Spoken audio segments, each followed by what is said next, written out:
Hey guys, we're back, and today I got for you all the second part of our Mazda region fossil Pokemon videos. About a week or so ago, I shared with you guys 3 new Pokemon designs that would serve as the fossil Pokemon for our hypothetical Gen 9 region. If you haven't checked out that video yet, go give it a watch. Fossil Pokemon are all about the rocks, but with my design, I took that premise a little bit more literally. The 2-stage Pokemon line of Elegoo was based around the specific preservation methods that fossils in real life are discovered by. And the single-stage fossil Pokemon was less of the remains of a prehistoric animal preserved in rock, and rather the shattered remnants of one giant rock that caused the iconic mass extinction marking the end of the age of the dinosaurs.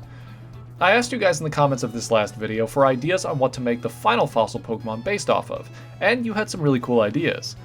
But the one that stood out to me the most was the suggestion of making Pokemon based off of opalized fossils. Yes, that's exactly what it sounds like. Fossils in most cases are the result of animal remains, usually bones, leaving impressions in soft sediment that then hardens into something like a naturally occurring mold. The organic matter eventually decomposes, and what's left is a perfect negative of whatever made the impression. The mold is then filled in with other minerals that take the shape of the bone, skin, feather, or what have you. Most of the time the minerals that form these fossils are unexciting visually, but given the right conditions, the mold is sometimes filled with the gorgeous hydrated silica, more commonly known as the gemstone opal. That's right, this is not a man-made sculpture, this is the result of a crab claw that has decomposed in hard sediment and was replaced by opal, in the perfect shape of the claw as it had appeared when the animal was alive. It's a really cool contrasting concept to the icky tar-based Pokemon that my other fossil Pokemon was based off of. Where on the one hand, those fossils are preserved in liquefied carbon, these will be immortalized in rainbow gemstone. The only question was, what animal should I base the design around? Of course, my first thought was to design a crab based off of this image, but I do a lot of crab designs, and while I personally feel like you can never have too many decapods, there are a lot of crab Pokemon already. I looked through some of the other images of opalized fossils and noticed a handful of opalized teeth.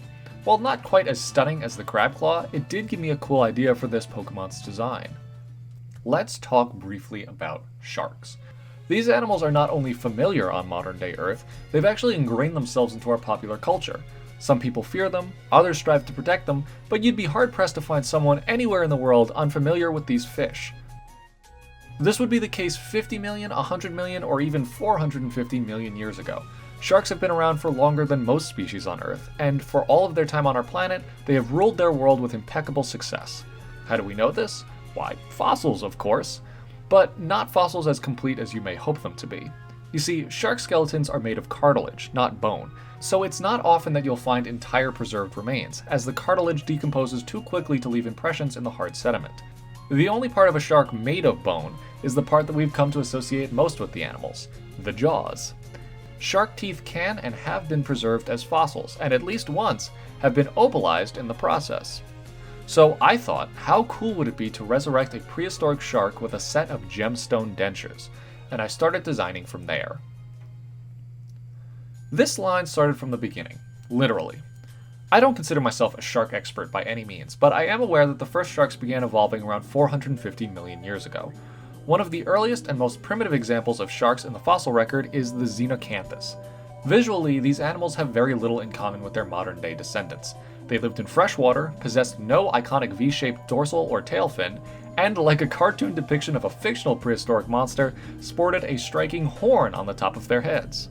But like so many of their shark relatives, they shared the common feature of a cartilaginous skeleton, and they are known mostly from fossilized remains of their teeth and their head spine.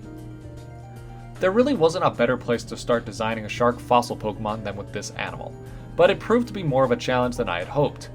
The tricky thing about turning an animal as bizarre as Xenocanthus into a fictional pocket monster is that they're already so strange looking, it's tempting to just simplify their natural body plan, slap on some unusual colors, and call it a day. But Pokemon designs are so much more than just cartoony animals. For the most part, at least. If I wanted this to feel like a convincing Pokemon design, it needs to focus around a concept as well as an animal inspiration. My first attempt at designing this mon did not accomplish that goal, so I took another crack at it. This time I got looser with my sketching and allowed the characterization of the Pokemon to describe the visuals. I wanted it to feel somewhat harmless, more cute than deadly. I turned its menacing head barb into something closer to a baby unicorn horn. After all, if there's anything I learned from Gen 1 Pokemon design, it's that if you want to turn a regular animal into a fantastical beast, just give it a horn. I also wanted to create a more impactful pattern on the sides of the Pokemon, so I used segmented semicircles to replicate something like gill slits. I still feel as if this Pokemon is missing something, so I might come back to this design and make some tweaks, but for now, here's its Pokedex entry. Coelacanthus, the ancient tooth Pokemon. Coelacanthus roamed the seas many million years ago, but today, all that has been discovered of the Pokemon are fossilized teeth preserved as shimmering gemstones. When scientists attempted to resurrect the extinct Pokemon from these fossils, the result was something quite different from its true ancient ancestors. It can generate strong magical energy from the gemstones in its mouth and on its head, but its teeth are fragile and can break easily. Moving on from the first form, I wanted the evolution of Coelacanthus to visually represent the evolution of sharks and their relatives throughout history. Stethecanthus is not actually a shark. Technically, this cartilaginous fish is a relative of the animals that would eventually evolve into such creatures as the Chimera. However, due to a principle in nature known as convergent evolution, these fish ended up having a few similar features to modern-day sharks. It goes without saying, though, that there are more than a few differences as well. Stethecanthus's name means chest thorn, referring to the large, flat structure present on adult males where on modern sharks you would find a dorsal fin. This feature, like the teeth and jaws, has been found preserved in rock, and as such could theoretically be preserved as an opalized fossil as well. Now, like I mentioned with Coelacanthus, I didn't want this design to just be a cartoon Stethecanthus, as cool as the animal may be. It took a lot of tweaking to get this design exactly where I wanted it to be. One of the hardest things for me to figure out was translating the intricacies of an opal's crystalline structure into the familiar Pokemon rendering style.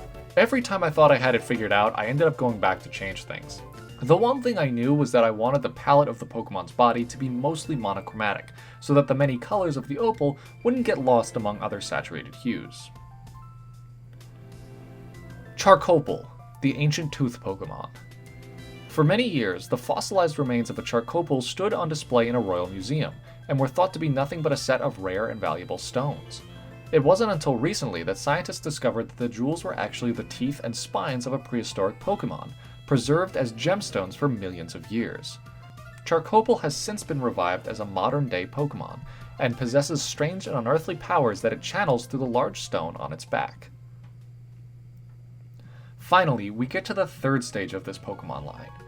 I had said in the last video that despite the fact that there are no currently existing 3-stage fossil Pokemon, I wanted to make one in this video.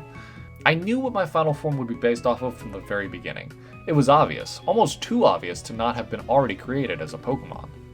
Helicoprion for years has puzzled paleontologists and modern-day ichthyologists. Like our other cartilaginous specimens, this fish is only known from a set of teeth. But unlike almost any other animal in human awareness, these teeth do not arrange themselves in rows. They're not even set in a circle like in lampreys or hagfish. They're positioned in a vertical wheel, spiraling outwards from the center and growing like a saw blade in the mouth. Shark teeth are special in that they never stop making more. New teeth are constantly growing and pushing out the old or replacing lost teeth. So it's not uncommon to find a shark jaw with what looks like hundreds of rows of teeth. But scientists had no idea what to make of what appeared to be the first ever buzzsaw made out of teeth. There has been plenty of speculation as to what these animals might have looked like when they were alive. Most, if not all of these depictions seem entirely improbable or just downright ridiculous.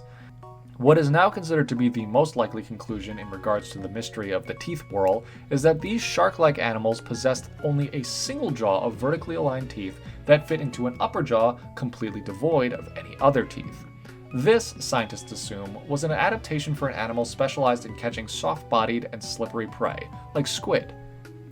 Now, of course, this is already pretty insane, but imagine if that saw-blade wheel of teeth was made out of crystallized opal. Now we got a Pokemon. And that's pretty much exactly what I did. I think I was the most pleased with how this final form came out. It meets right in the middle between representing the actual bizarrety of the animal it's based off of, while introducing a secondary concept and personality that makes it feel more like a Pokemon. I also feel like I sold the rendering of the opal the best in this design. It all looks really solid and captured the beauty of a real opal in the Pokemon style. Geocaprion, the Whorltooth Pokemon. When it first roamed the seas hundreds of millions of years ago, this Pokemon used its unique set of vertical teeth to slice through prey like a saw. Today, the resurrected form of Geocaprion cannot use its jaw in the same way, due to the fragile nature of the gems they were preserved as. Instead, it charges the crystals by spinning its lower jaw and releases blasts of energy from the crystallized form on the front of its head. Though suited for life underwater, it can breathe on land just fine. What do you guys think of this final installment to the fossil Pokemon of Gen 9? Surprised they weren't part water? I don't know, I might change that. I just thought I'd shake things up. Once again, thank you for the amazing ideas, they really get my wheels turning. I'm not sure what Pokemon I want to add to the region next, so leave any and all thoughts down below. There were a few recurring ideas that I might have to use, like the Axolotl pseudo-legendary. I feel like that person is just copy and pasting their comments at this point. But anyway, thanks for watching. Don't forget to like and subscribe if you haven't already, and be sure to follow us on Twitch. I do live streams of my drawing sessions, and I have just invested in a capture card for my Switch to do Pokemon streams. I hope you all have a wonderful rest of your day, and I'll see you all in the next video.